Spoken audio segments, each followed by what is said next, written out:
Today, the scandal behind the scandal. We're joined by three investigative journalists for a deep dive into the web of money, politics, and influence that involved not just JEA and FPL, but ghost candidates, surveillance, and a statewide effort to undermine elections. We're going to devote most of the next hour to this topic, and to discuss it, I'm joined by Annie Martin, investigative reporter with the Orlando Sentinel. Welcome, Annie. Thank you. Nate Monroe, columnist with the Florida Times-Union. Hi, Nate. Good morning, Ann. And Mario Ariza, investigative reporter with Floodlight, an independent, nonpartisan newsroom. Welcome, Mario. Good morning, Ann. So this is a complex story, and it does involve the sale of JEA and city politics here in Jacksonville. But I want to start elsewhere in the state with the 2020 elections, Mario. That was the year that there was a scandal over something called ghost candidates. What is a ghost candidate, and who is Justine Iannotti? Sure. So a ghost candidate, totally legal in Florida, but it's something, well, legal sort of. Basically a third-party candidate designed to make one other person in that election lose. In Senate District 9 in 2020, there was a third-party candidate known as Justine Iannotti. In fact, Annie and the Orlando Sentinel were the first to write about it. Central Florida candidate. That's right. Seminole County. In Volusia. And about a month before the election, if you lived in this area, you would have gotten kind of an interesting flyer showing a stock photo of an African-American woman and, with some liberal talking points advertising Justine Iannotti. But that was basically the only campaigning that occurred for Justine Iannotti. She never campaigned herself. She was actually moving to Sweden at the time.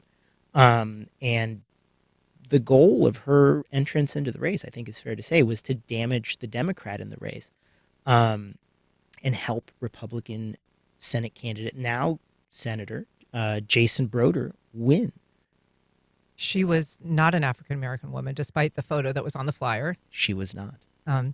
So she never campaigned. She did end up taking a little over 2% in that race, a very close race that, as you say, Jason Broder won with just 50.3% of the vote. So, Annie, if you're running a phony ghost candidate campaign, as Mario says, it's not illegal. It's only illegal if you try to hide the money, where it came from, where it's going. That's right. If you run for office in Florida, you get contributions from people who support you. You have to report those contributions so that the public can see who is funding your campaign. In this case, Justine Iannotti reported contributions from 4 people, including a couple who say that they never donated to her campaign. And that's illegal in Florida. You can't make contributions through someone else or in someone else's name. And so she was arrested, as well as her political consultant and the former chair of the Republican Party in Seminole County, on charges that they fudged her campaign contribution reports. And that is a crime. That's the issue here. It's not that she wasn't a genuine, authentic candidate. It's that they were misreporting her contributions. And as you say, the then chairman of the Seminole County GOP Executive Committee, also the former mayor of the town of Longwood, Benjamin Paris. Right. He was convicted. Right. In this case. And there are still a couple of outstanding issues criminally. Can you talk about those? Right. Ben Paris was convicted on a misdemeanor charge in 2022. And Justine Iannotti actually testified during his trial, as well as his cousin, whose name appeared as a contributor to Justine Iannotti, but he said he never actually gave to her campaign. And Justine Iannotti has also been arrested, and her political consultant has been as well. And they've been charged with felonies. But they are awaiting trial, and they have not been convicted at this time. So, Mario, Iannotti was not the only ghost. Tell us about the District 37 race in Miami-Dade. Right. That one featured another ghost candidate named Alex Rodriguez, who shared a last name with the progressive Democrat incumbent Senator Jose Javier Rodriguez. I should note, Alex Rodriguez graduated from my high school, Belen Jesuit. Alex at the time was a salesman of hard-to-find truck parts, and the accusation that he's pleaded guilty to was that he accepted around $45,000 to run. And the guy who gave him that money, former state Senator Frank Artiles, or who is accused of giving him that money, is going to stand trial this June for it. But Alex Rodriguez was incredibly important in the defeat of Jose Javier Rodriguez. And Jose was the incumbent, sort of the real Rodriguez. That's right, the real Rodriguez, JJR as we call him down there. The election came down to a recount 37 votes, less than 40. And Alex Rodriguez got over 6,000 of them. The fake Rodriguez. That's right. So enormously consequential in terms of siphoning votes from the real Rodriguez. We assume people were not intending to vote for the ghost candidate, the fake Rodriguez, but intended to vote for the incumbent. Possibly, yeah. And he was ousted. He was ousted. So this, Nate, is where the story gets a little closer to home and to your reporting on all of these issues. The incumbent in that case, the Democrat Rodriguez, had infuriated FPL, Florida Power and Light. Tell us a little bit about what was happening behind the scenes in terms of the power company's concerns about the incumbent Rodriguez. Yeah, I mean, I think JJR was, frankly, one of the few Democrats in Florida that was kind of unafraid of challenging FPL's legislative agenda. And in his case, I think it was rooftop solar. He was an advocate for, essentially expanding the ability of homeowners in Florida to put solar panels on the rooftops. This is something Florida Power and Light and frankly every utility in Florida doesn't, they want to curtail that. There are some competing interests there. And so, we understood, and we actually know now that JJR had infuriated FPL executives because we later, after this race, came across emails and batches of records that we got. The CEO of Florida Power and Light told his underlings that he wanted to make JJR's life a quote, living hell. ... Seriously. Right. Seriously, right. Yes. And so this FPL CEO that you're referring to, he's since left, Eric Slaggy, had sent an email to his deputies saying this was after, Rodriguez's effort. In fact, it was in regards to an article about his effort to interfere with this rooftop solar. And Slaggy later admitted that he had supported the Republican Party, who he knew was targeting this race. But this email, Mario, went to a company VP, whose name we'll hear again later, Daniel Martel. What happened when he got Slaggy's email? Within minutes, Daniel Martel forwarded this email to a gentleman by the name of Jeff Pitts. Jeff Pitts, at the time, was the chief executive officer of a political consulting firm based out of Birmingham, Alabama, and other parts of Alabama, known as Matrix LLC. And Matrix, they're going to be a major character in this story from here on out. And Jeff Pitts is going to be a major character in this story. So, Nate, we know that, the CEO of Florida Power and Light sent this email. I want to make his life a living hell. Soon thereafter, this fake Rodriguez is enlisted to run and ultimately ends up derailing the real Rodriguez's political career. We know this because there were some documents leaked from Matrix to the media. We're going to get to that more, but tell us just briefly what those documents entailed. Sure. And just to be clear, just to be careful about this one fact, we do not know who leaked these records to us. We know that they are Matrix records. They are internal Matrix records, but we actually never learned who leaked them to us. And we got separate batches of documents. The Times-Union got some, the Sentinel got some, and they sort of addressed different issues. It was almost like they were tailored to the reporting interests that we all had, because Matrix is really the connective tissue in a lot of this statewide controversy that seems otherwise pretty discreet. These records were internal. They were internal records from one of the political consultants that Florida Power and Light had hired. And so we're talking communications between Matrix executives and Florida Power and Light executives. We're talking strategy documents, payment ledgers, some financial records. These were incredibly revealing documents that were never, ever, ever, ever intended to be viewed by anyone, much less journalists. So, Annie, as you noted, ghost candidates are not illegal, but hiding the money is. So let's follow the money a little bit. The fake Rodriguez in this case says he was bribed by a former senator to enter this race. Tell us a little bit about the role of Frank Artiles.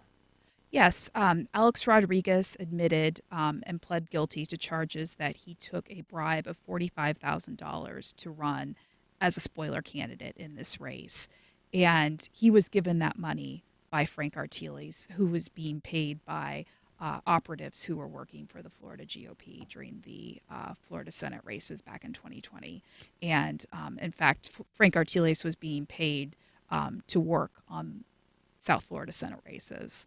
And Artiles is a former senator. He resigned in disgrace after using a racial slur in the presence of some black colleagues. But he continued to be involved and a player in Florida politics. That's right. He went into political consulting after he left the Senate, and he was a key player in this race.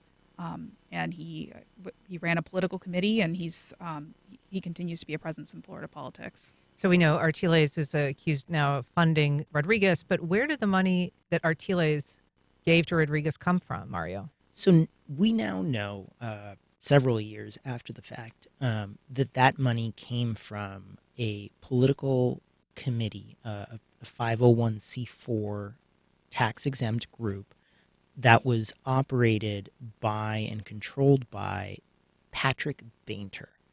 Pat Bainter is the most powerful guy you've never heard of, folks. He is the chief consultant for the Florida Republican Senatorial Campaign Committee. His firm, Data Targeting, does a lot of election work across the state of Florida. And Pat, in a December 2023 deposition given to the state attorney's office public corruption unit in Miami-Dade, basically explained that he had hired Frank Artiles to keep an eye on the races down in Miami-Dade as sort of like an independent watchdog almost, right? Like, I don't know how those folks are spending their money down there. Let me hire Frank.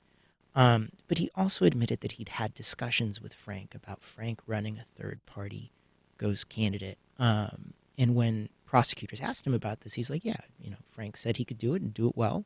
Go knock yourself out, right? Well, now we're here.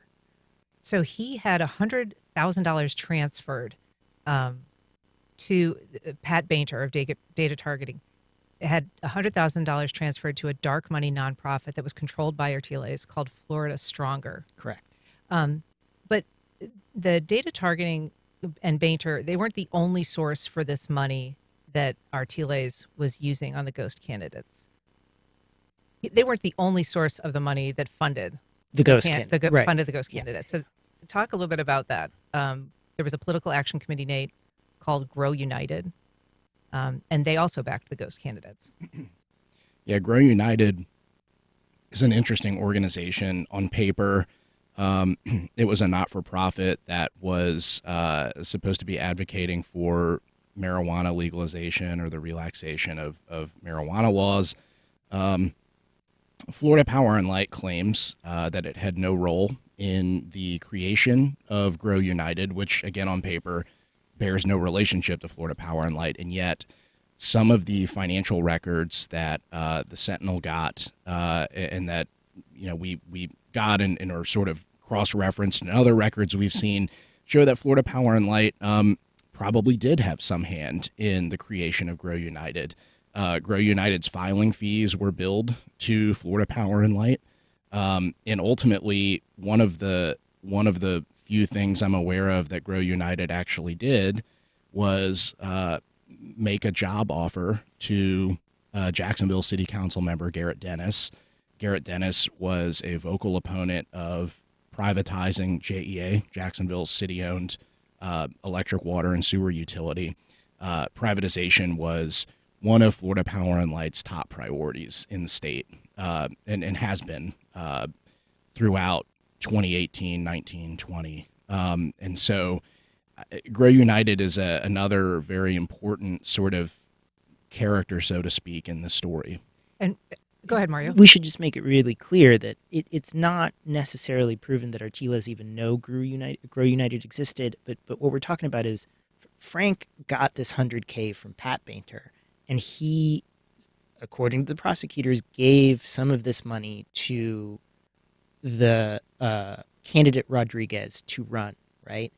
But then the pool of money that promotes the three ghost candidates, because there's three, across the state of Florida, that's the money that flows through Grow United.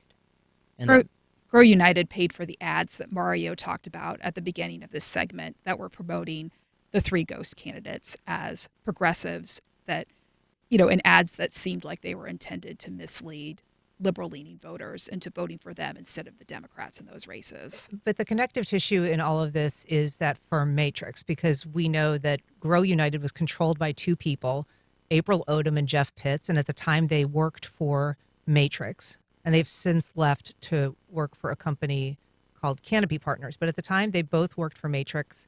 A major Matrix client was FPL, and Matrix billed Florida Power and Light, as Nate said, for the corporate filing fees for Grow United.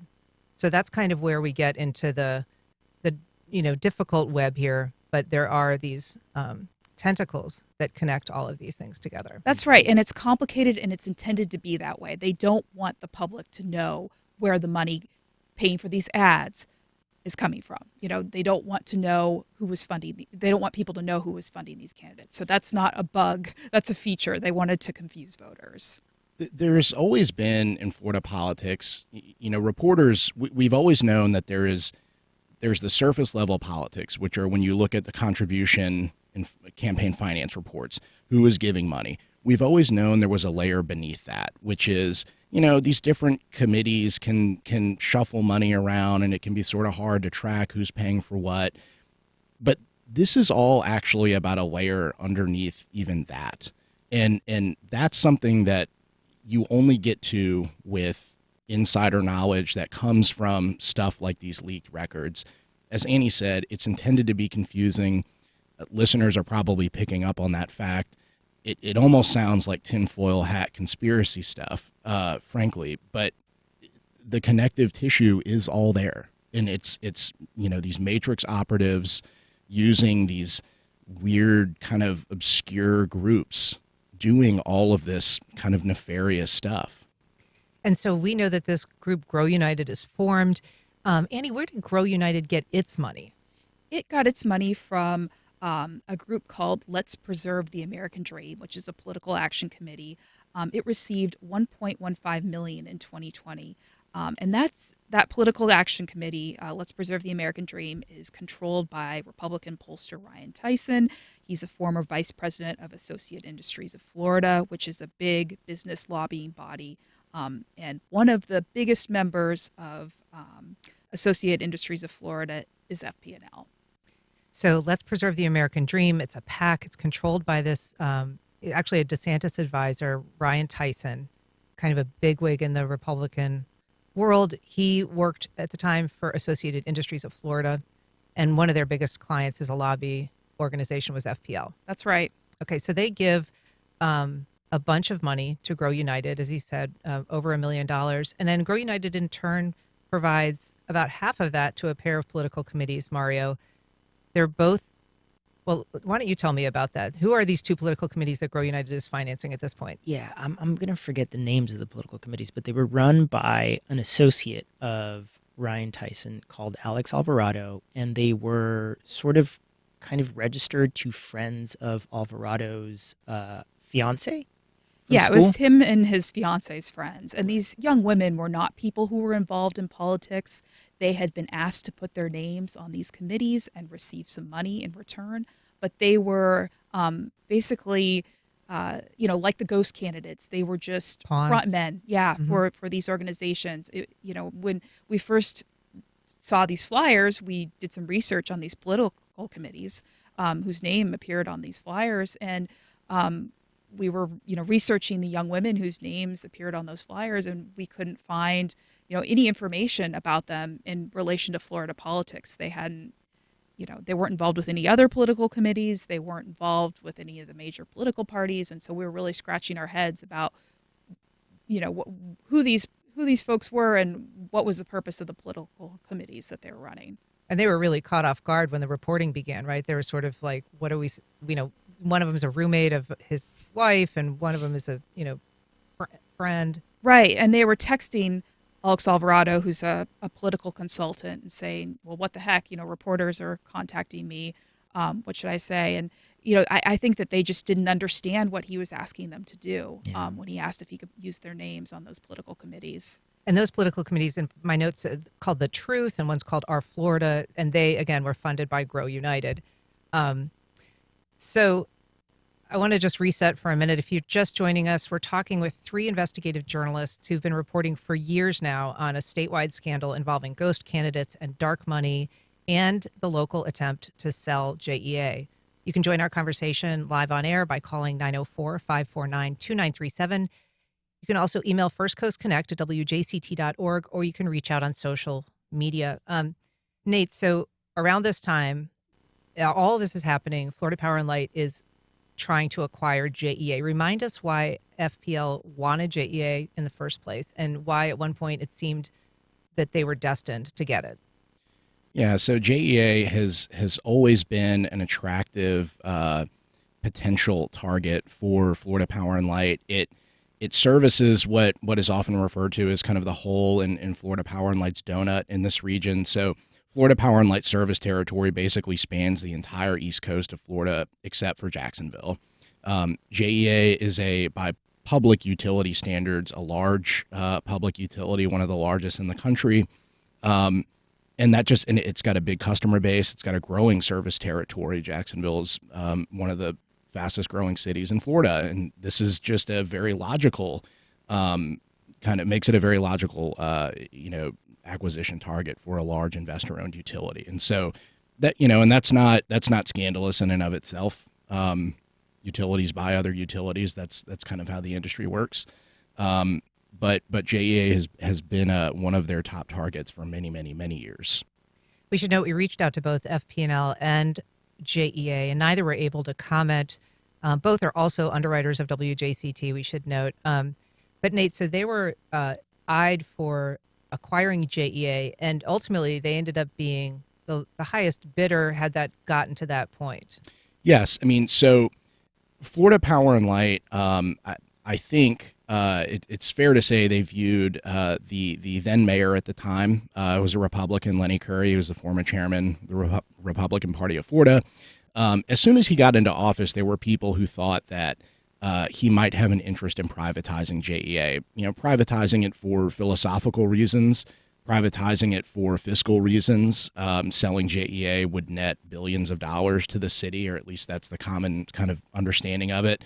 Jacksonville's got a lot of debt. It's got a lot of pension debt. It's got a lot of needs like a stadium renovation. And so his election and FPL's interest in JEA, I think, were kind of, sort of reached a kind of a crescendo around the 2018-2019 window. There were actually multiple efforts to sell JEA. There's a 2018 effort to do it that sort of fizzles out. And then we get into 2019.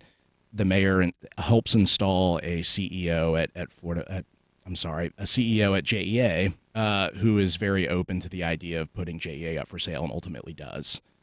And so you alluded to this earlier, but when we talk about the tactics that were used in the effort to sell JEA, Grow United was involved in that, and they offered a job to a city council member. Explain to us why that happened, or why we think that Yeah, I was gonna say we don't actually know why. At least the records never explicitly discuss why. But Garrett Dennis, he was a political opponent of the mayor's.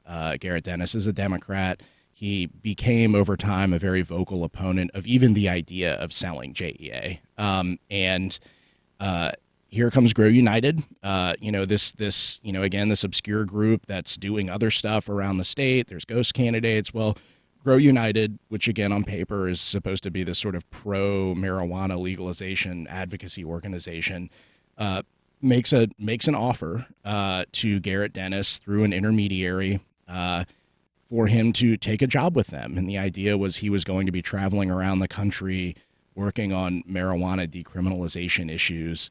The catch was he'd have to leave the city council to do it, thus removing an opponent of privatization from the city council. Possibly the main opponent on the city council. Certainly, Garrett Dennis at the time was one of the most, if not the most, outspoken opponents, not just of selling JEA, but of the mayor as well. And so we do know that this effort was tied directly to Matrix, because FPL confirmed that Matrix suggested creating a job for Dennis in 2019.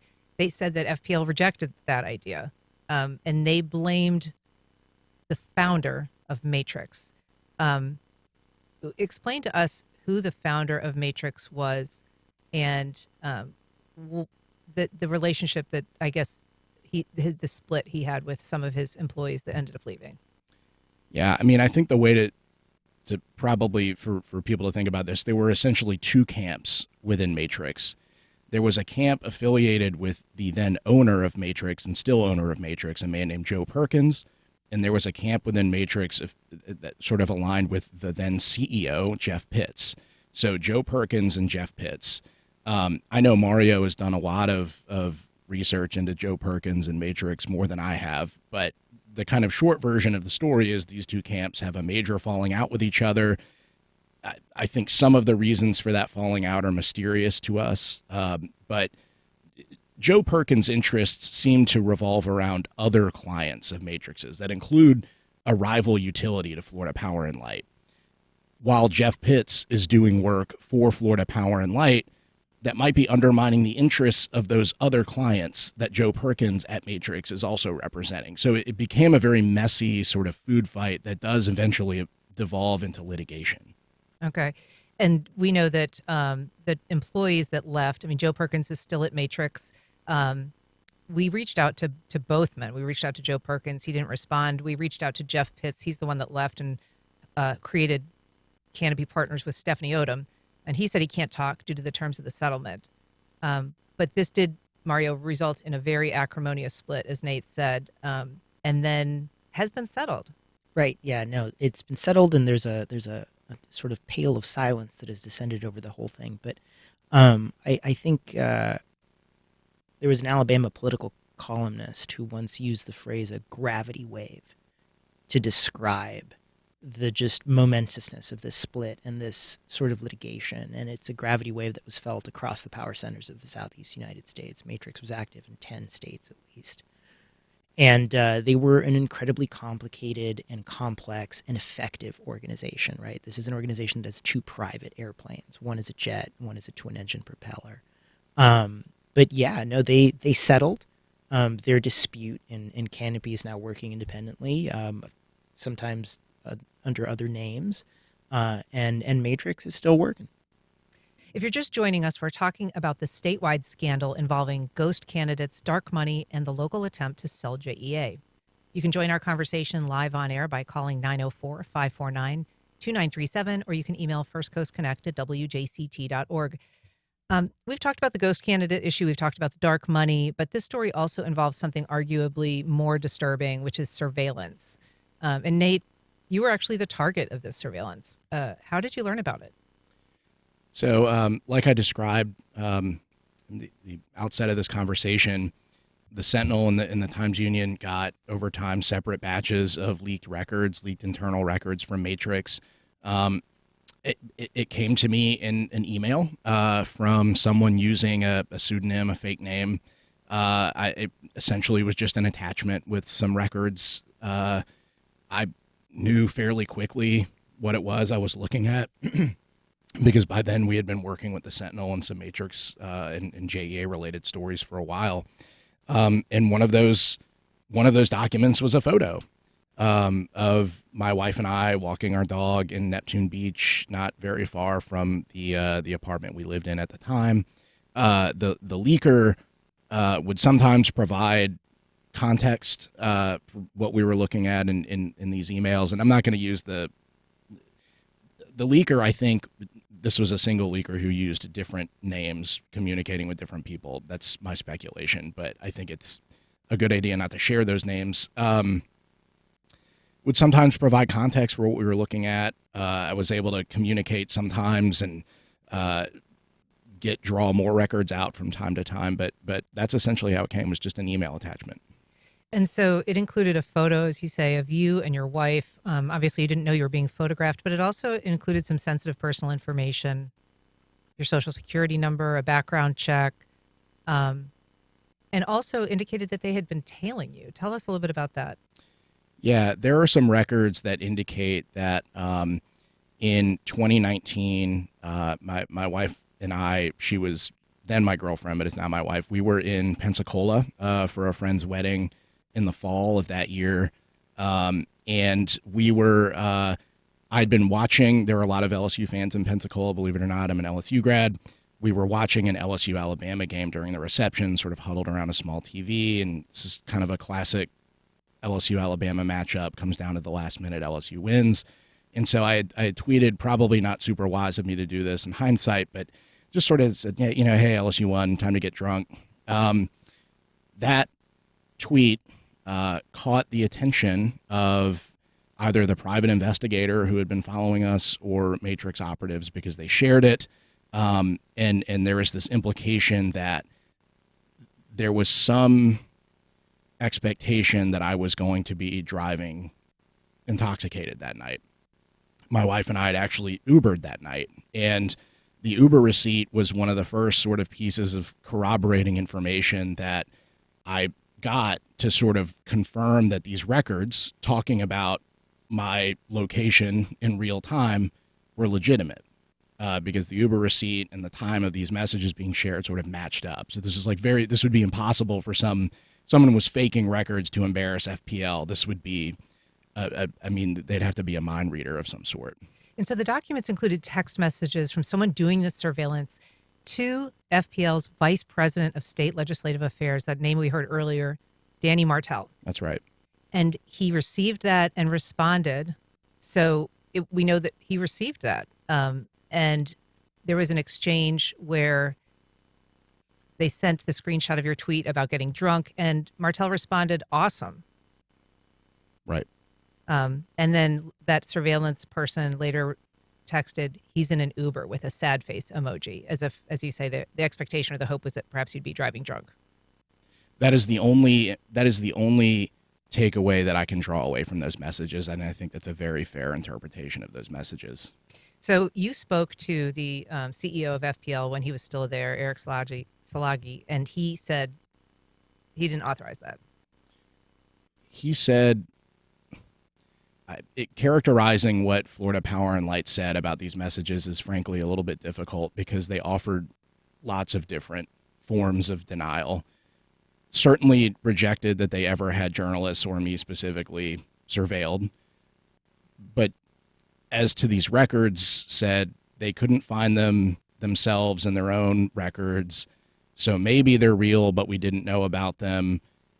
Maybe these are partially real, but doctored in portions, or maybe some of these are just completely made up. I mean, were sort of a series of dissembling explanations.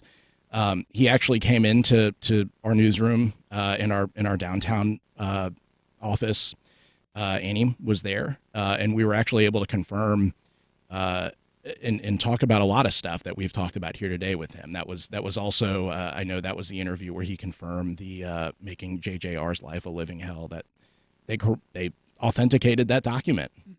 Yeah, and that again was the email, Annie, that Danny Martell forwarded to Matrix after getting it from his boss that said, make this guy's life a living hell. He was the same one that was responding to the surveillance text. Right. And to be clear, FPNL has denied involvement in the ghost candidate schemes and a lot of the things that we've talked about today.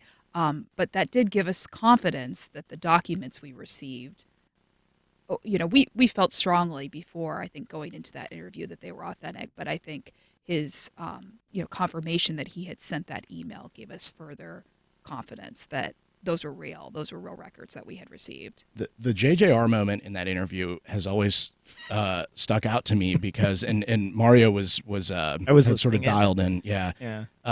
So we hand him this email where he says, I want to make JJR's life a living hell, paraphrasing.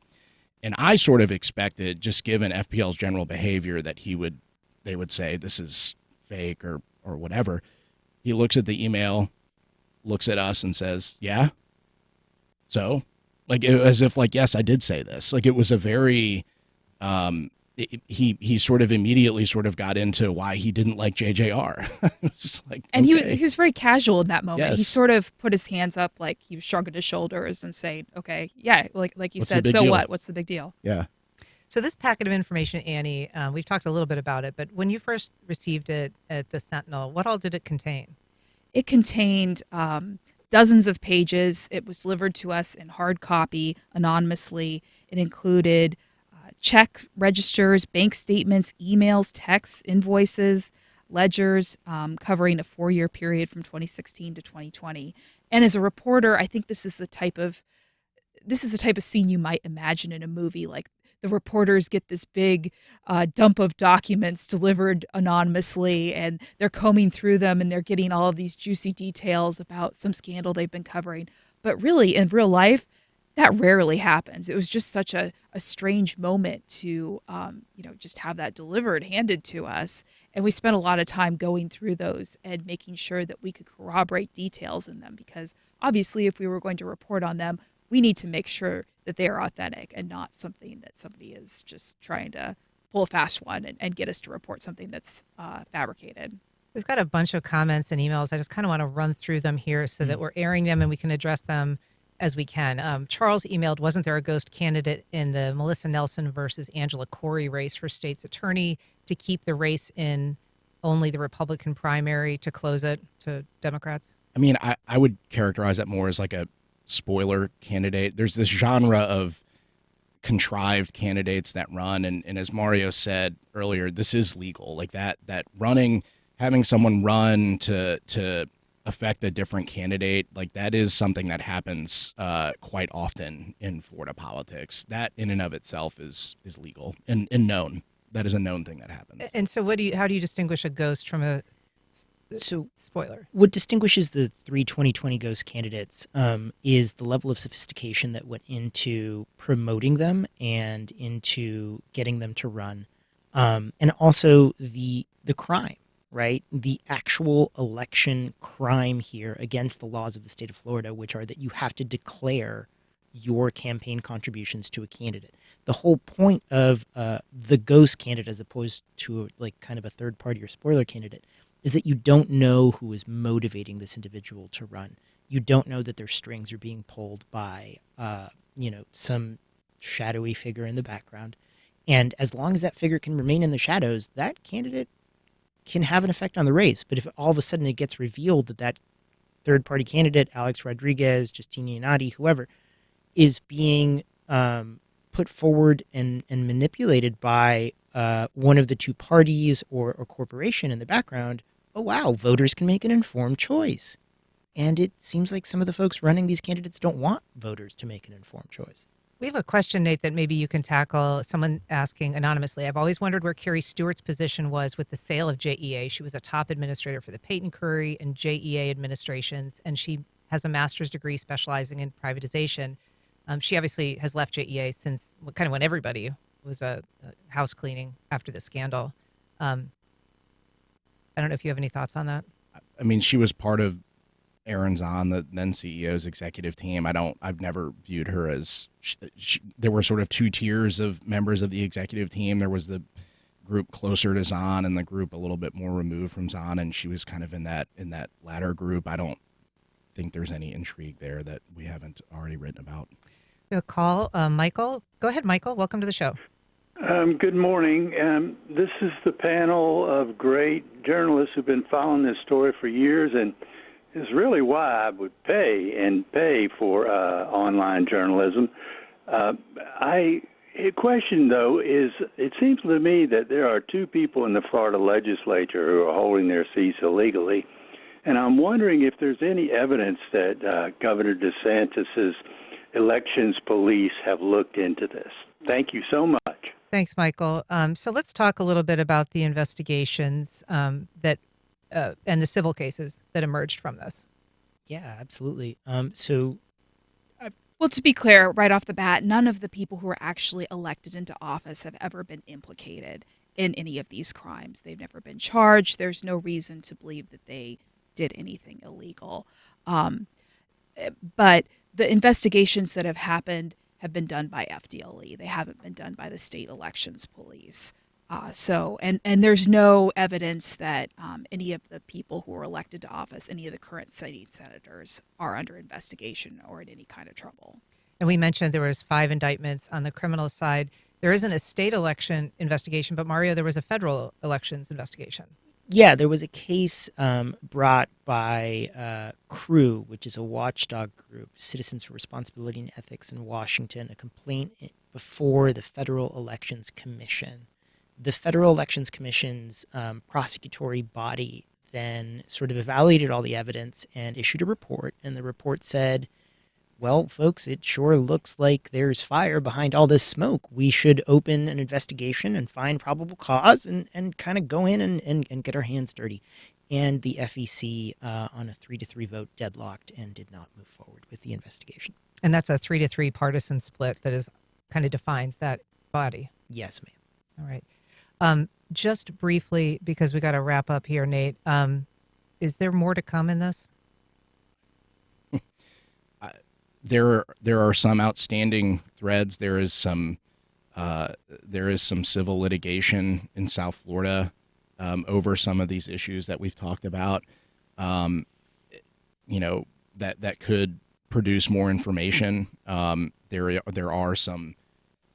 is one active case that should be going to trial in Miami that could produce some interesting information. And of course, the feds, may or may not be doing things at any given time. I think Mario and I both know there has been some, at least light interest from the FBI in some of the Matrix stuff, but nothing beyond that, as far as we can tell. Just briefly, Mario. Yeah, so there's an active shareholder case, but shareholders in Florida Power and Light sued the company, alleging essentially that it hadn't been honest about its involvement in this whole thing. The lawsuit, obviously FPL denies everything and has moved to dismiss the suit, is in front of Judge Eileen Cannon of Donald Trump case fame. It's kind of moving forward. We don't know yet. I haven't checked in on it in a little bit. If they get to discovery, we may get to learn a lot more. Nate Monroe, Annie Martin, Mario Ariza, thank you all so much for reporting, and Annie and Mario especially for making the trip to Jacksonville to discuss those. Thank you. Thank you.